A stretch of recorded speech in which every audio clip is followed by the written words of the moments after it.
Welcome to the Fluffy Hobo Show. I'm Steve, Thank your you. host. Today we have Ruth with us, the author of I just forgot it again. The Lake effect, which impulse or instinct. right, which is about Lexi, who gets abandoned by her mother and she goes to find answers, which is supposed to be a psychological thriller. Yeah, and it's a little bit of a mystery. But basically at the heart of what it is about a dark coming of age. You know, that Lexi is 13 when the story starts. She's 22 by the end and goes through a lot of tumultuous things with her family. And it is just a dark coming of age. It's not graphic, though. I feel important I feel that it's important to let the viewers know that, or the audience know that it's not graphic. But it does have very discussionable, ethical questions going on with it, moral dilemmas, and so that's kind of what it's about. What is your favorite moral dilemma?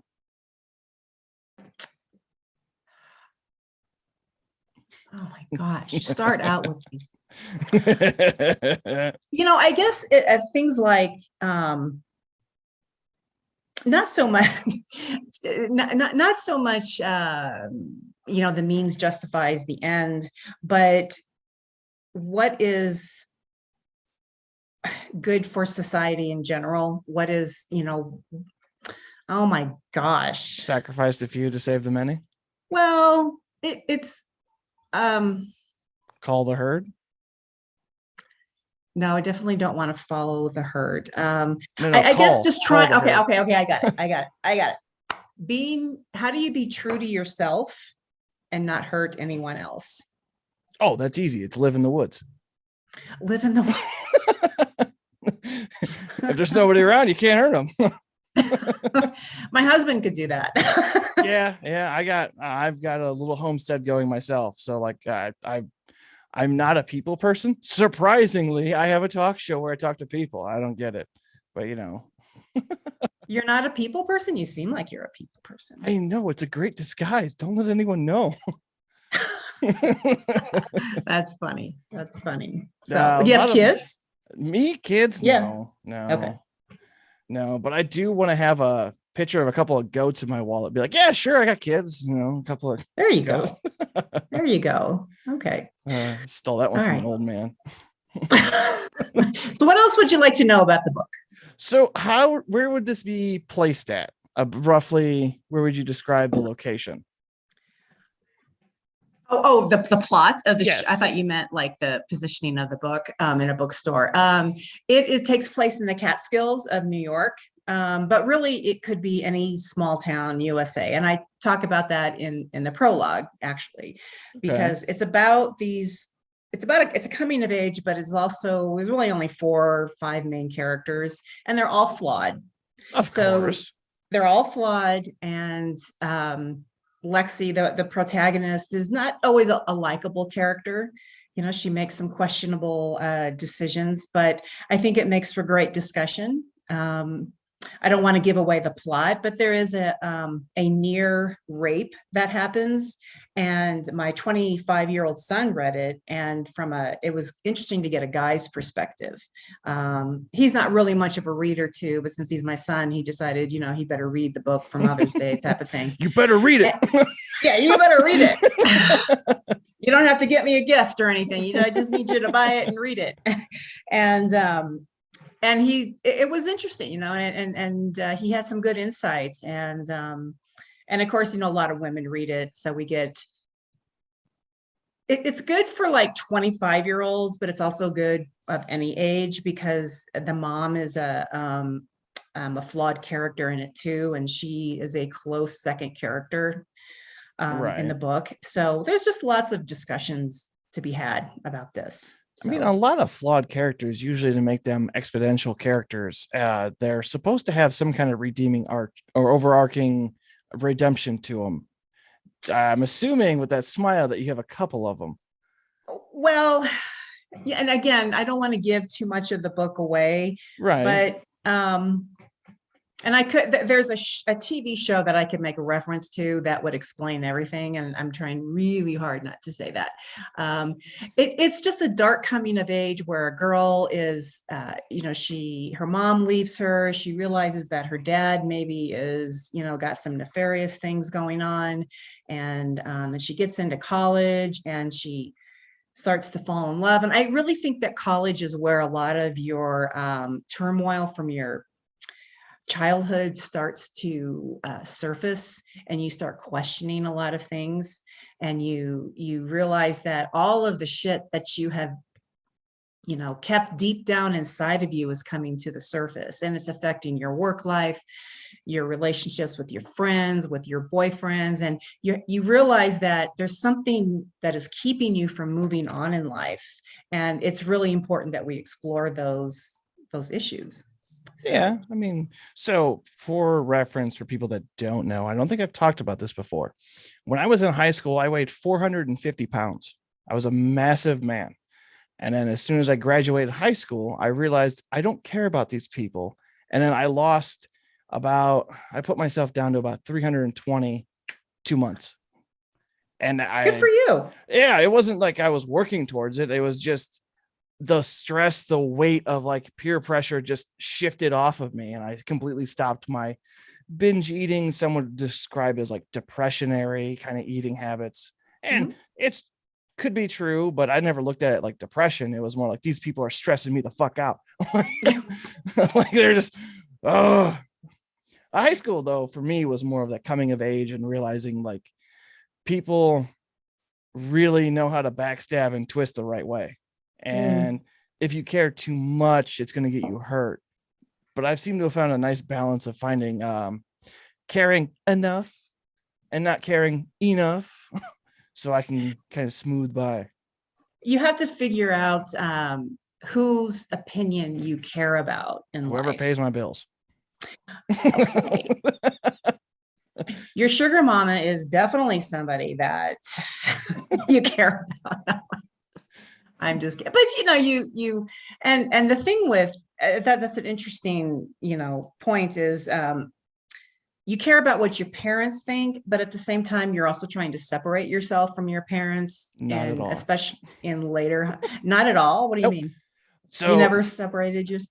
I moved so far away from home. There's a yard in between me and my mom's house. I bet so she far loves away. that. Oh, she does.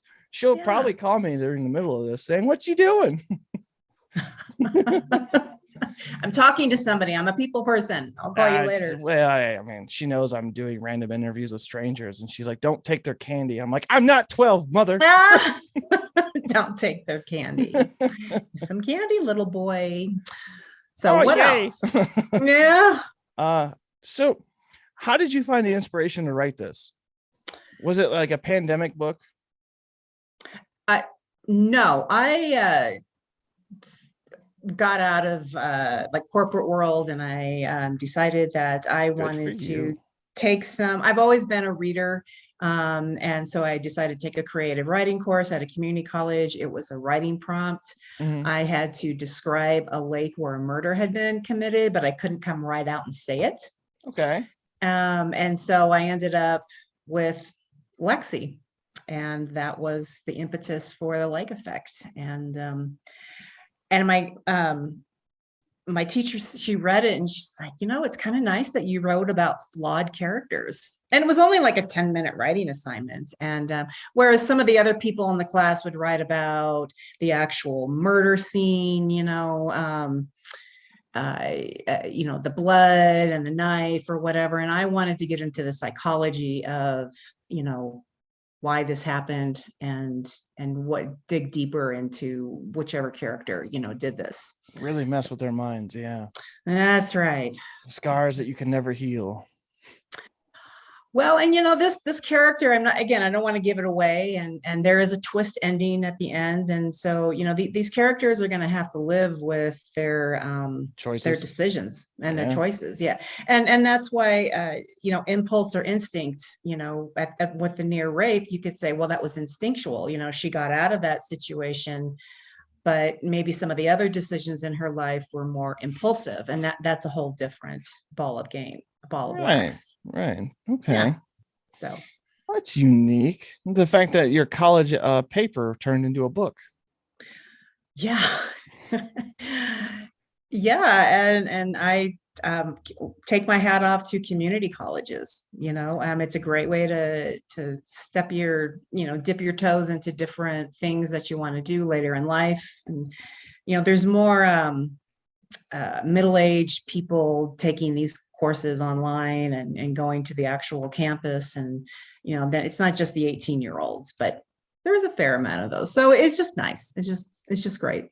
I was one of those community college students, and so I had a chemistry professor who didn't know what he was talking about, and I ended up Mhm. teaching the class. I was fresh out of high school and I knew enough about science, and so the college wouldn't credit me for the class because I was teaching it, and I was like, I should deserve, an A or my money back because I was teaching this class.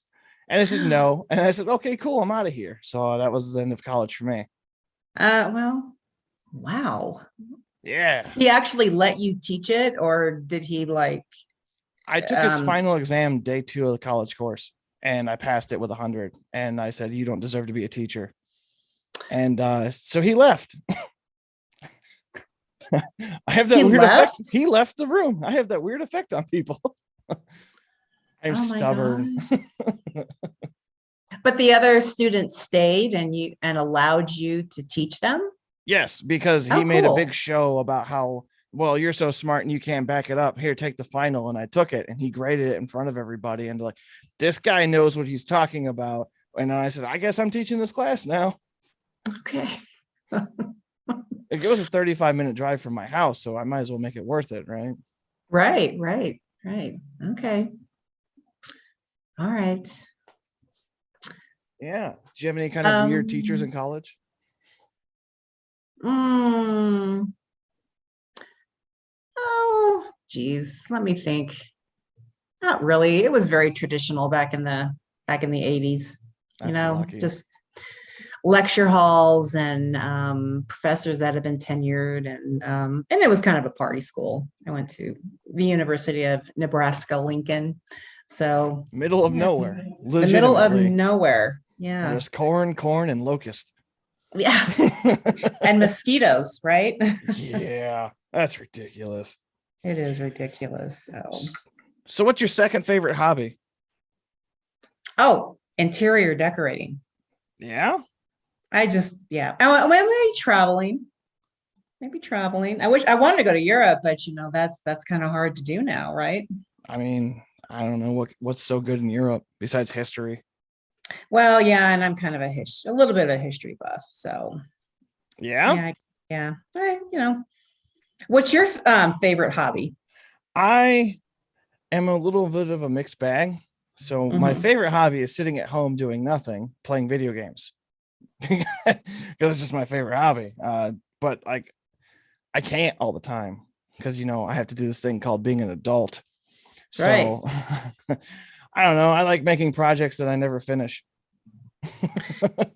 And with that, the creative process is, you're doing this, you're doing that, and people will ask me, do you have another book? And I'll probably write a sequel. And but I guess there's like this administrative formality in my brain that I feel like I need to like take care of these characters first before I go on to something else.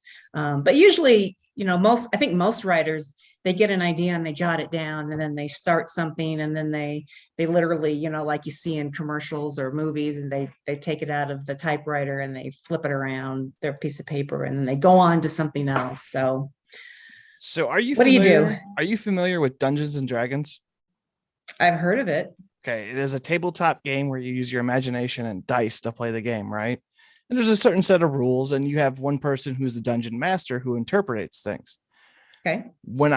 During my job, I drive a lot, so I have nothing to do but think. I have filled out several of these little paper card things, No. notepads, Mhm. of just campaign ideas, book ideas, character ideas, and I don't have people to play with really. So like Oh, play with me. it's an issue. Yeah. All right. I mean, I can do the basic. How do you I gotta remember how this goes. It's been so long since I've done this. Well, what are your book ideas? Can I So, steal an idea from I you? mean, if you want to, I do have one idea that's kind of a rough shot. It's not perfect by any means, but essentially it is so it's gonna start with three characters. It's a this is gonna also be a rendition of one of my friend's ideas. It's gonna start with three characters, two boys and a girl, and they're in an orphanage. And one Hmm. night the wall breaks in and a demon is fighting to take one of the boys away. And then later, and like a little bit later, an angel breaks in the other side and they start fighting the demon. The girl Mhm. gets impaled somehow, and then the demon and the angel take one of the boys. And then it like fast forward for a little bit, and it's essentially Rapture is the battlefield on Earth between the angels and demons. And then there's a boy raised by angels, another boy raised by demons, and they're fighting each other. And that's essentially what it is. And Fighting for what? Power, control. fighting for control of who wins the war, angels or demons. And what's the war about? It's essentially a retake on Rapture, like the end all of the biblical aspect. I see. Okay. And like the world changes, and like so you would see like a human that's been a little bit modified. A typical human would have like, palish skin, but this one would be more greener, and they're more taller. And so they kind of Hmm. look more like your stereotypical orc or ogre. And they just have a little bit more strength power because of the Mother Earth spirit power. So it sounds sci-fi. Fantasy, more or less. Fantasy. Okay. But that's a rough shot in the dark. And I don't know. I don't like how I can flesh out one of these characters. And I'm also debating on how the ending is, because I Mm. have a lot, but the ending is iffy. It could almost be a trilogy if I could do it right. So the art is deciding how to end one book to satisfy what goes on there, but yet create interest for another one. Well, the ending of the first book would be the two brothers are fighting, and then the sister comes back and stops them both. Oh, And then that's when the second book would pick up. see, you already have it. Yeah, I just don't have the ending of the third. Well, Because it could go two yeah. ways. You could fight the demon lord or the angel, or you could fight both Hmm. to kind of reclaim Earth as a human territory. You know, my suggestion would be, have you sat down to actually write it? No, not at I all. would say when you sit down to write it, the characters will probably talk to you. See, the thing is, I have been a dungeon master for so long. I'm used to playing what we call NPCs, non-playable characters. So in D&D, like a player will be like, I want to talk to the blacksmith. So I have to role play as a blacksmith. And I know like three basic things. Like I know his name is George Falarkin, and I have to know like he's a blacksmith and the fact that he's a tired man because he's constantly working in the heat. So he's agitated Mm. that someone's bothering him. So he's like, what do you want? And then All certain right. things like that.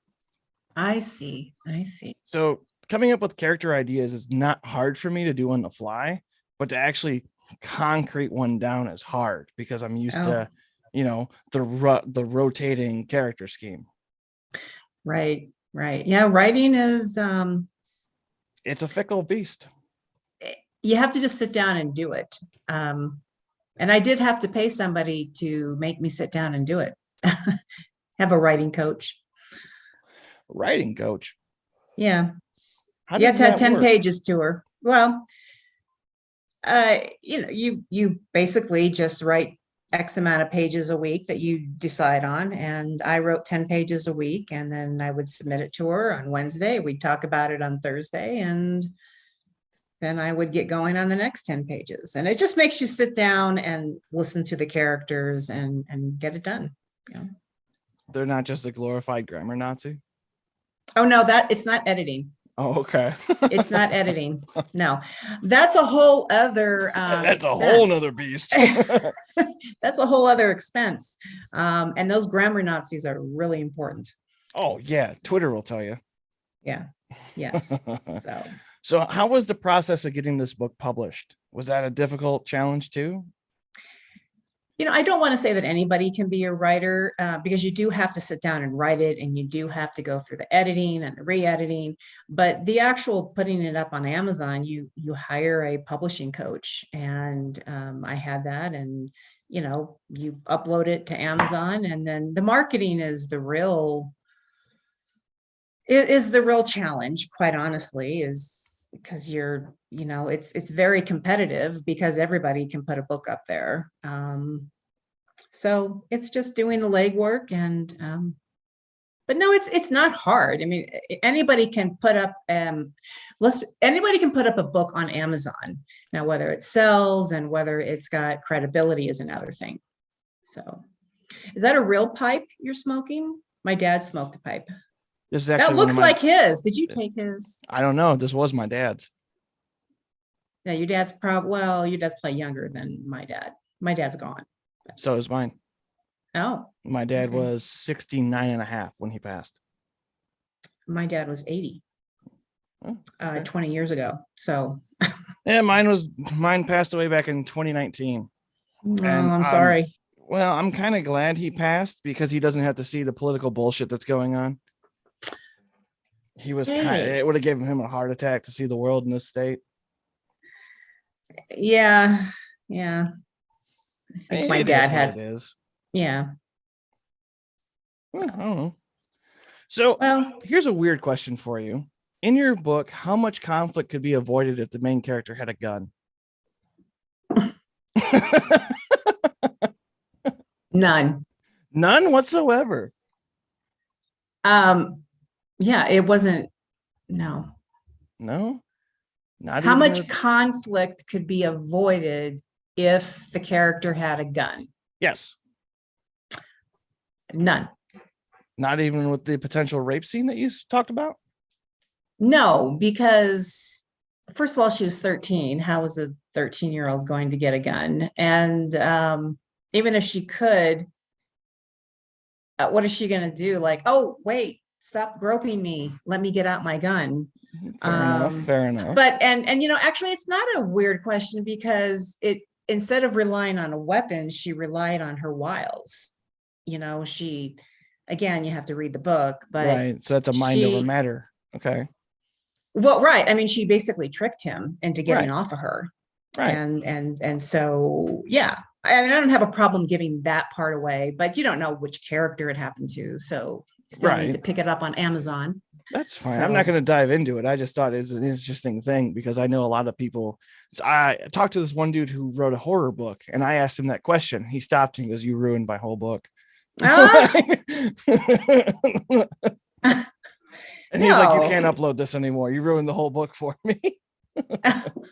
No, it's that's a wow. I did not see that coming. Mazel tov.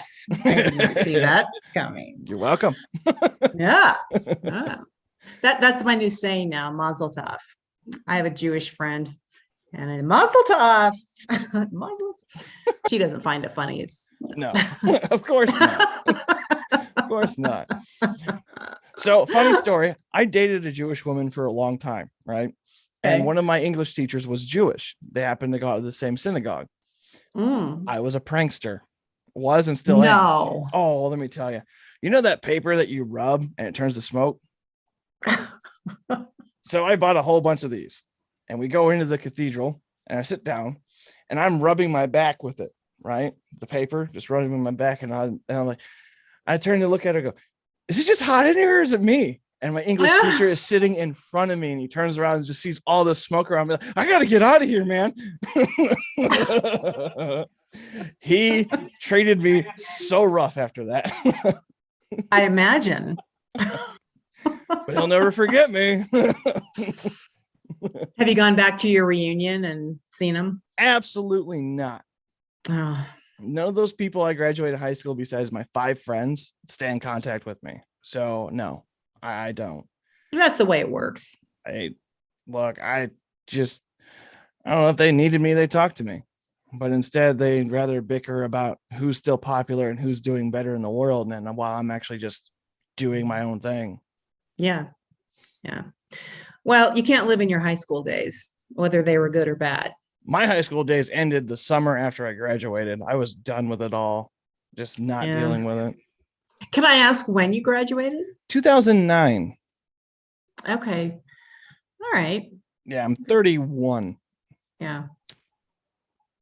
I think I went to my 5-year reunion and my 10-year and then nothing else after that. 10 years is kind of fun because maybe you went to your 10 years. I'm getting not that you didn't go to your No, 10-year COVID. reunion. Oh, yeah, that's right. That's right.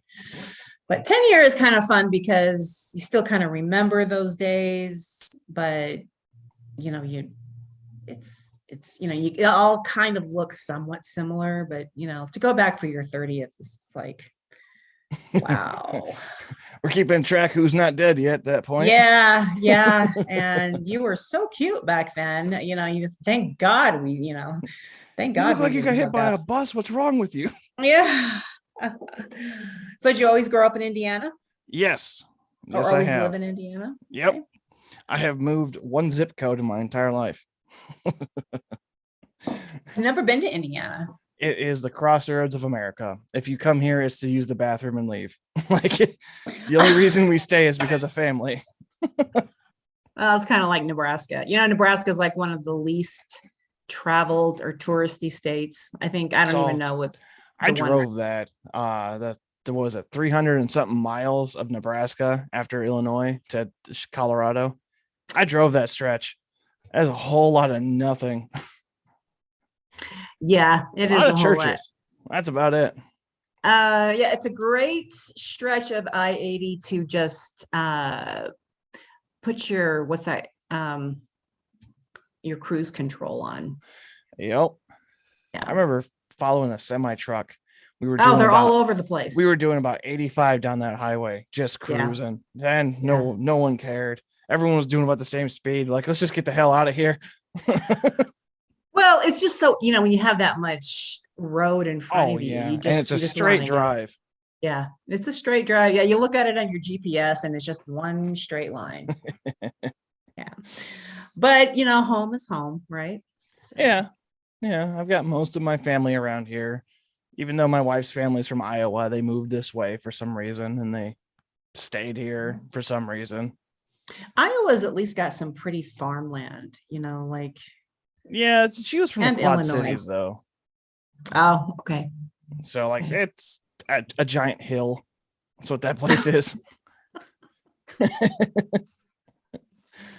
Well, there's got to be an advantage to living everywhere, right? Otherwise, people wouldn't live there. The only reason I can see an advantage for Indiana is because of our a lot of hunting ground, if you're into that. Because a lot of times farmers will say, open season here, get rid of the damn deer. Or, like turkey season's up. Okay. And that's just, it is what it is. But you got to know people in order to go there. That's the problem. Yeah. A lot of farmers are stingy. Well, what's your claim to fame? The comedian that did the night show, David Letterman. He's from Indiana. Yeah, Letterman is, Yeah. And that 180-pound sack of shit Pence we donated to the presidency that one time. That was great. Okay.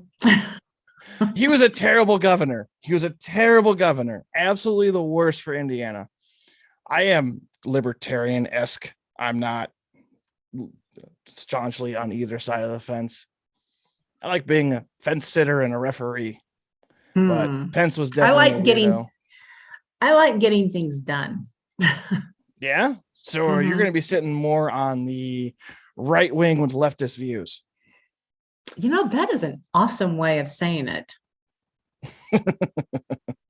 I like to just say I'm a pretty diehard independent, I gotta say. Yeah. I mean, and I'm not just saying that to like appease both sides, but there are arguments to make on both sides, and so anyway, this is not about politics. So it's about my book, The Lake Effect: Impulse or Instinct. Right. So would you say the climate would be more chilly or springtime? Actually, it starts out on the 4th of July, and Interesting. then starts out on the 4th of July, and because there's all those tourists, and So this is a modern book then, like modern era. it takes place in 2002. Yeah, modern era. Yeah, Okay. yeah, within the last 20 years. Yeah. Yeah, everyone's still got a cell phone. All right. They did not have cell phones then, but yeah. Oh, actually, she did in college. She I was gonna did when say she got in. 2002 is when cell phones really got popular. I thought. Well, she was 13 though. Yeah, that's fair. Because I Yeah. was 16 in 2005 ish, 5 ish, something like that, and I had a phone. But that's because I got my driver's permit. But that's my frame of reference. Yeah. No, and that's a good point. Everybody has a different frame of reference, and I think I had a phone for work, and they Do you just have keep the getting rough better. winters in Colorado? It's more of rough springs. Like this time of year is not my favorite You have a mud because season, huh? yeah, it's mud season and it's just windy as heck, and it can be a lot of snow, and it's just actually I've been able to see our breath in like because it was so cold on the 4th of July. I remember my first July out here, and it was so cold on the 4th of July we could see our breath. But then at Christmas we were all running around in shorts. So it really is, if you don't like the weather, wait 10 minutes. All right. Yeah. Well, that's like today for Indiana exclusive. Woke up this morning, it was 22 degrees outside. At about noon, it was 71. On my way Oh, home at wow. about 2, it was already 46. Yeah. It's that kind of weather here. That's Yeah. our But spring. I used to live in LA for a while, I'm and they sorry. would say, "Oh, if you don't like the weather, just wait 10 minutes." I'm like, "What? It goes from 75 to 72?" I mean, please. You don't know swings in temperature until you live in the Midwest, Right. especially in spring. So, was there a prelude to this book? Was there another book idea you had that didn't make it? No. No. First Nope. one, first try. This is my first try, and yeah, and then, I want to finish these characters out and all of that, but I could go on to something else. Something else? It's got to be discussionable. It has to be, something that makes you think, something that makes you question, if like the sliders thing, if Oh, the so you're going to do characters. government corruption. Got it. All right, all right. My gosh.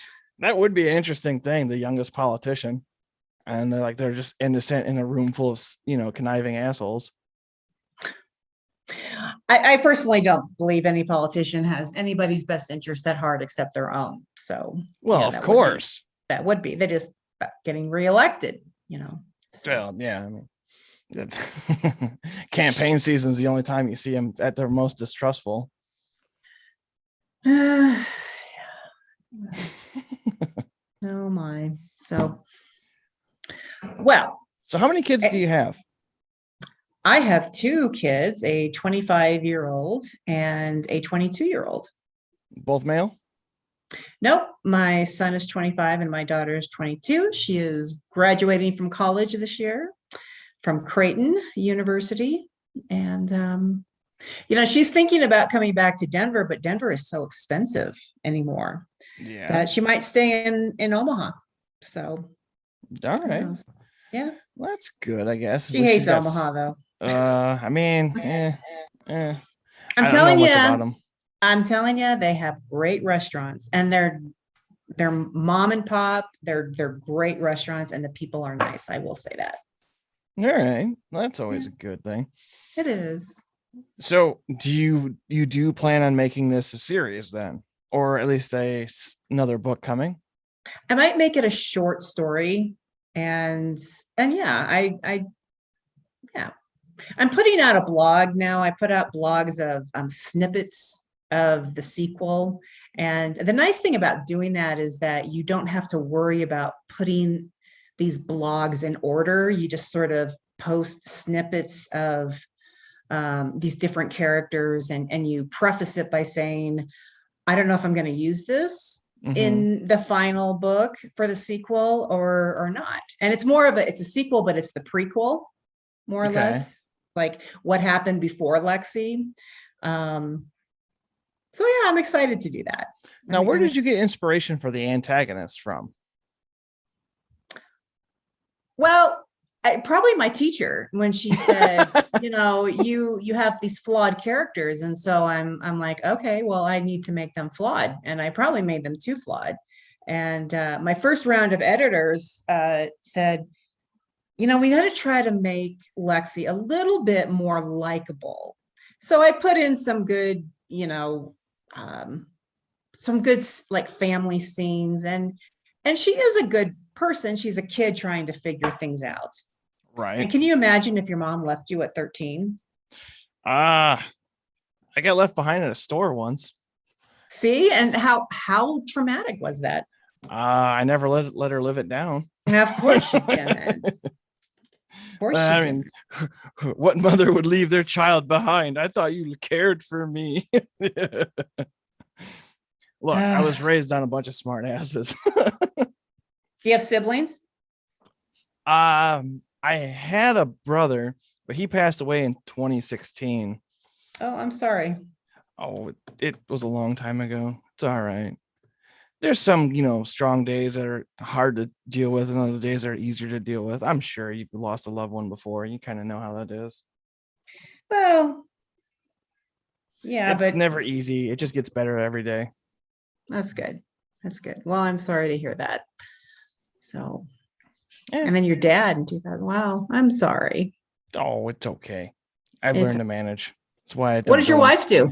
So my wife is a gas station clerk, and she keeps me sane. God love her. Not an easy job. Hey. She would agree with you. Yeah. But worth it. Yeah. She kind of makes me out to be a villain sometimes to our friends and family. She makes me sound so abusive. She's like, I can't wait. If I go home and I don't do something right, I'm going to get hit. Like, you need to stop telling people that. You need to stop telling people that. Someone's going to come knocking on the door looking to kick my ass. Stop it. I had this, you can't see it, but I've got this scar right here, and it's because I had some skin cancer. Okay. But you talk about having to explain things and not hitting. I could just feel people, looking at my scar when it was really bad, like, you should really leave him. No, it wasn't his fault. The bolt slipped. Yeah. Did you fall? Did you, what did you do? Fall right into his hands. Oh, yeah. All right. So, in total, let's take a guess here. How long do you think it took you to organize and get the book ready to go before you were happy with it? Rough estimate. I don't know, year and 3 months, something like that.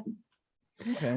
Because if you do the math, I did 10 pages a week for 9 months. So 9 times 4 is 36, 10 pages a week, that's 360. Then you edit, that took 9 months, and then you edit, and that took another, 4 or 5 months. And so, I guess maybe a year and a half. Sounds like a very tedious project. It can be. It can be, and you just have to take it one step at a time. And you have some downtime when you give it to the editors. Right. You get a chance to refresh and regroup right. and whatnot. Right. Now, is this in third person or first person? No, it is in first person, and which makes it what they call in literary terms a unreliable narrator. Because it's like if you and your wife were arguing, and she goes and tells her friends about your argument, and it's just all of her perspective, right? It's her point of view.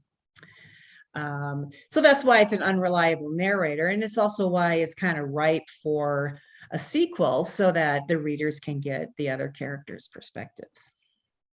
Okay, so is Lexi the oldest of the group? No, she is an only child, and it's just basically her and her friend and her parents. Okay. All right. And you said her father was up to some nefarious ideas. So, assuming that the father isn't really in the picture until later on. Well, maybe not. Well, that's assuming because And you know I what you do when don't. you assume, right? Well, I'm usually right. I mean, based off of my thought process, and I'm just going to do a shot in the dark here because I have not read this. But from what I've come up to a conclusion of, it sounds like Lexi goes to a lot of different locations to figure out what was going on with her family before she realized what was going on. And she ended up finding out that her mom got in trouble with her dad's line of work and possibly had to find a trail of other friends to help her to get there. Granted, they're all flawed, so it made the trail and journey, if you would, rather difficult, and they had to constantly sidetrack. And Nope. then, no, It's a coming of age, and her mom leaves at 13, and it's just, I mean, imagine if your mom left at 13 and you know, and before that you had this near rape that you got out of, but you know, you haven't really dealt with it. And then your mom leaves, who, you know, the most important relationship you can have in your life is the relationship that you have with the same sex parent, okay, apparently. And she just doesn't understand, you know, why her mom left. right. And so who do you think took care of her when she was gone? Her dad. Okay. Her dad. And so, but you just got, you know, you just have to read the book. And it's an easy read. It's quick. It's I've been Can you read told it it's a page turner. It's a page turner. I mean, that's It kind of is a how you read page. books. Yeah. Depends on how quickly you turn them. You know what I'm saying? Click. So what? I said click. Just keep turning pages. Yeah. Click. Well, most books are on digital anyways now. And it is on digital. Do you There is have there's a do you have Kindle version. hardbacks or softbacks available too? A softback. A softback, okay. Softback and a Kindle. We don't have it in audio, but because that's a whole other step and expense. So I mean, you would have to, assumingly, you would have to find a voice actor that you're happy with. that's right. That's right. And I don't know, I just haven't delved into that. I don't know what the process is. I don't know how much, you know, how expensive that is. I don't know how much value it would bring. Although I have a friend of mine that listens to books on tape, so to speak, all the time. You know, Yeah, that's how she gets her 60 books in a year. Yeah, I got a friend of mine who's got his Audible thing. He showed me his stats. He's got several hundred hours of just listening to stuff because he works with his hands, and he's at work. He just plugs it in and goes. Well, good for him. Yeah, unfortunately, I can't do that. I'm way too like, all right, I'm bored. Moving on, finding something else. It kind of works well, and plus you're in and out of the car all the time, right? Yeah, that's the hard part. Yeah, so it works good for, you know, long commutes, and well, actually it works if you make it work.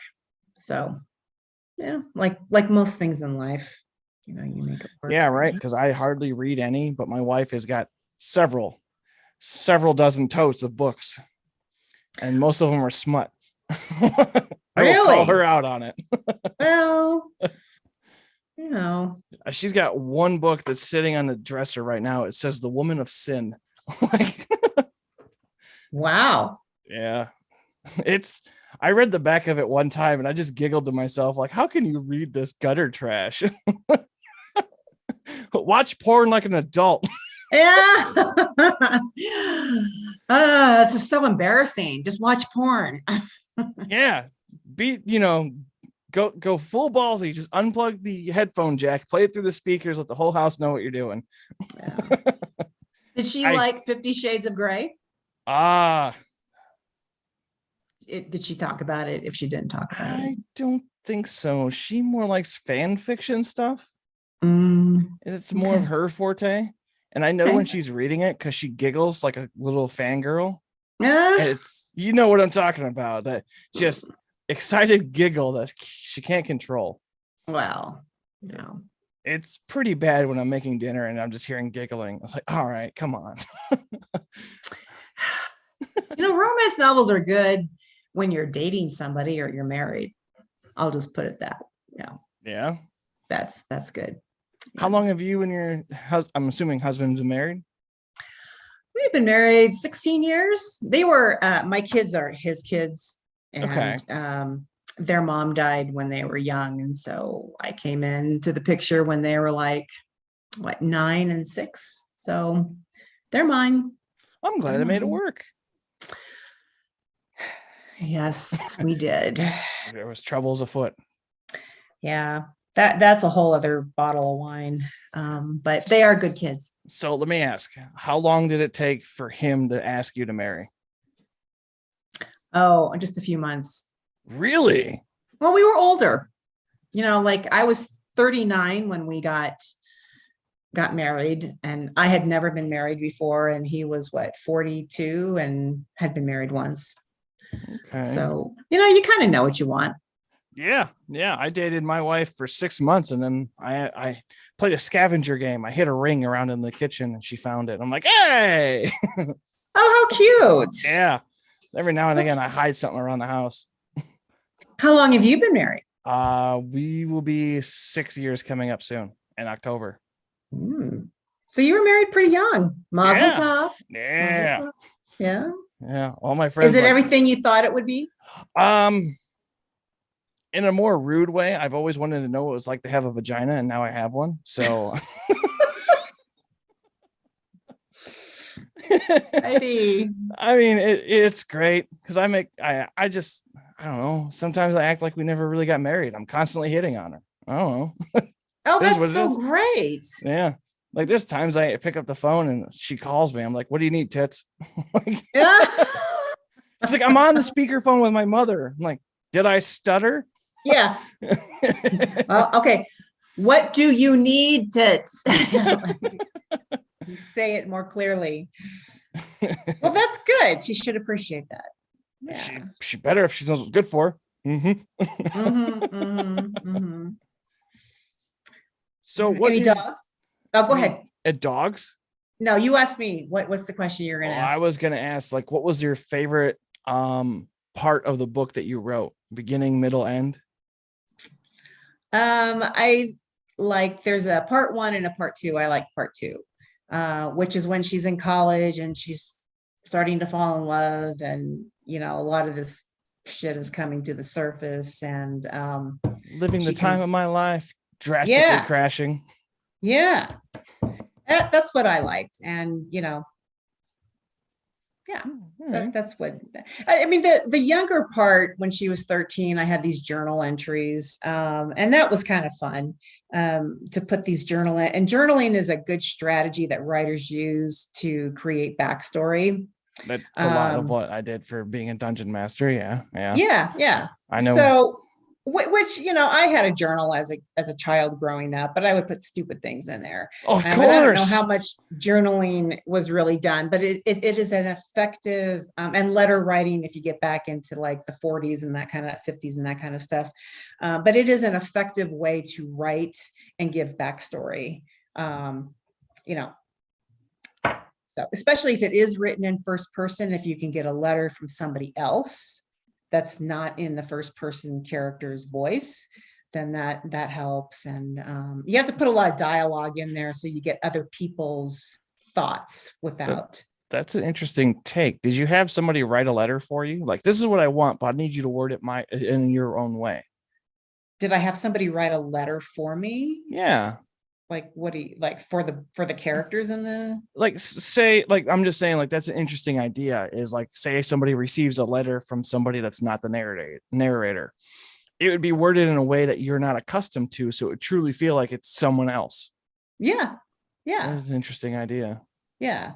And you get those a lot. I mean, there's a multitude of World War II books out there, historical fiction, nonfiction, but In fact, I'm reading one right now where it's based off of a true story, and there's these letters that she writes to her husband, even after she knows that he died in World War II. She just continues to write letters. But it's Okay. based off a true story, so you know, Sounds like The Mourning Widow.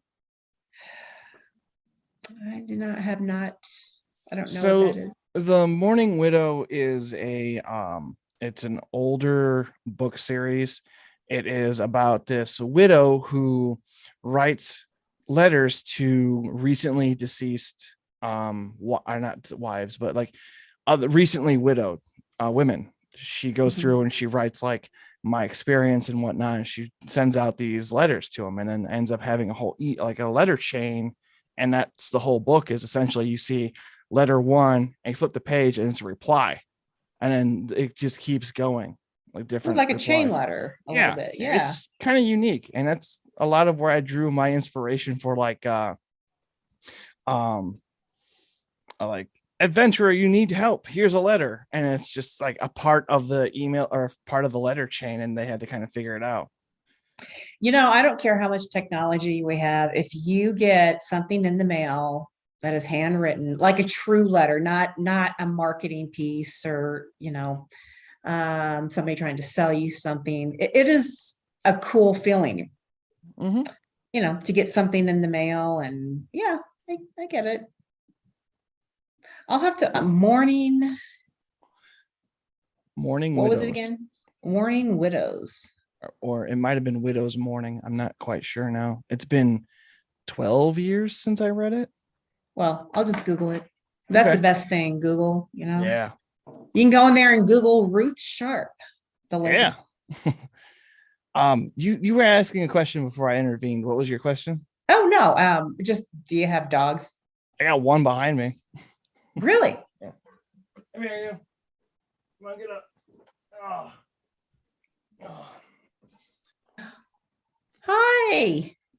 5-pound poodle terrier mutt, and the wife What's loves his her.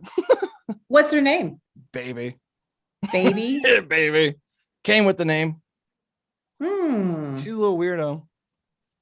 How old is she? I'm guessing 5, because I think 6-ish.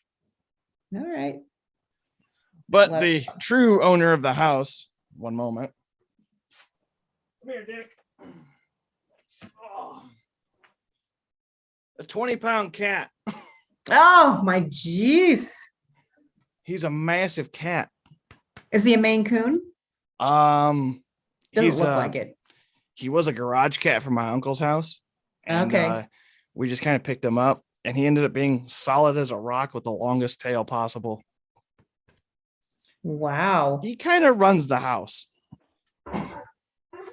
He's a big boy. I'm gonna get my cat. Okay. Man, Come here, Bailey. Come here.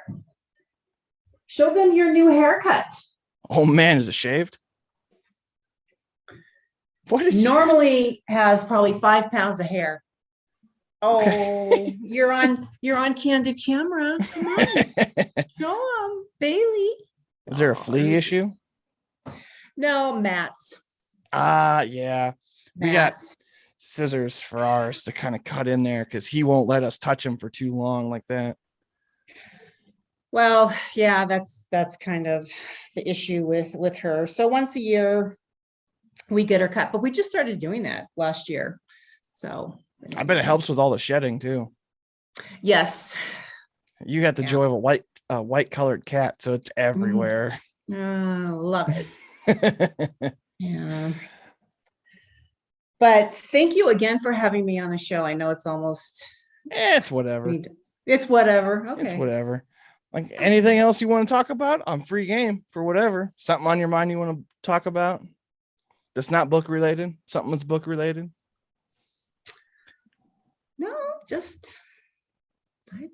No, I'm just appreciate, you having me on and looking at my cat. Oh man, we got a yelling cat now. Oh, Bailey.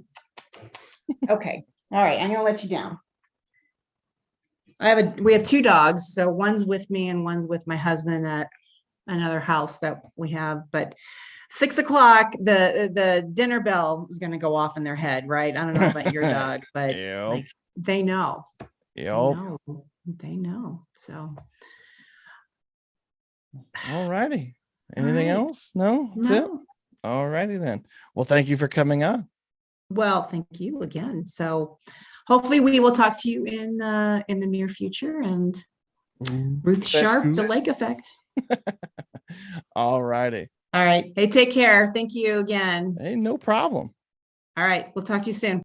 Hi there. Thank you for tuning in. We were talking with Ruth Sharp about the lake effect, impulse or instinct, available now at Amazon.